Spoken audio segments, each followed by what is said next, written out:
उफनती नदियां, जिंदगी से जंग लड़ते लोग, दरकती पहाड़ियां और मलबे में तब्दील होती सड़कें।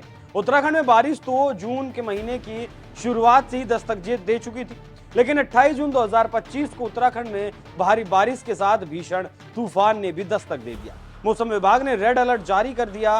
पहाड़ों से लेकर मैदानों तक आफत बरस रही है और सीएम पुष्कर सिंह धामी ने अब खुद मोर्चा संभालते हुए एक जोरदार अपील की, क्योंकि 29 जून को उत्तराखंड में पीसीएस परीक्षा होने वाली है और धामी की नई नसीहत ने परीक्षार्थियों के लिए माहौल को और ज्यादा गर्म कर दिया है। क्या बारिश बनेगी विलेन? इस विषय पर आज चर्चा करेंगे, या फिर ये नसीहत कोई अलग रास्ता दिखा पाएगी। अगले 24 घंटे उत्तराखंड के लिए बेहद भारी रहने वाले हैं, क्योंकि भारी बारिश का अलर्ट पहाड़ियों के साथ मैदानी इलाकों में भी जारी कर दिया गया है। मौसम विभाग की चेतावनी के बाद पूरा उत्तराखंड अलर्ट पर है, लेकिन इस अलर्ट और मौसम के बीच पीसीएस की परीक्षा देने वाले छात्र फंस गए हैं। जिस तारीख के लिए अलर्ट है उसी तारीख को पेपर भी है। तो उत्तराखंड के मुख्यमंत्री पुष्कर सिंह धामी ने छात्रों से अपील करते हुए कहा है कि मौसम विभाग द्वारा राज्य के पहाड़ी और कुछ मैदानी क्षेत्रों में अगले 24 घंटे में अत्यधिक बारिश की संभावना जताई गई है।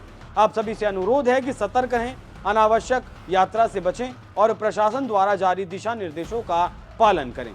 कल आयोजित पीसीएस परीक्षा के दृष्टिगत में विशेष रूप से परीक्षार्थियों से अपील करता हूं कि वो मौसम की परिस्थितियों को देखते हुए समय से पहले अपने परीक्षा केंद्र के लिए प्रस्थान करें। आपकी सुरक्षा और परीक्षा दोनों हमारे लिए महत्वपूर्ण है। राज्य सरकार स्थिति पर नजर बनाए हुए है। स्थानीय प्रशासन को हर आवश्यक सहायता उपलब्ध कराई जा रही है। बारिश के बीच छात्रों को परीक्षा केंद्र तक पहुंचने में परेशानी हो सकती है, इसीलिए सीएम की तरफ से ये अपील की गई। अब ये अपील इतनी डरावनी क्यों है, उसके लिए समझना होगा कि सिर्फ जून के महीने में ही अब तक 350 से 400 मिलीमीटर बारिश हो चुकी है, जो सामान्य से 100 से 120 मिलीमीटर ज्यादा है। इस महीने में ही अब तक 1200 से ज्यादा लैंडस्लाइड हो चुकी हैं, जो पिछले साल से दोगुनी है, और ज्यादा बारिश से ये लैंडस्लाइड की घटना बढ़ी है।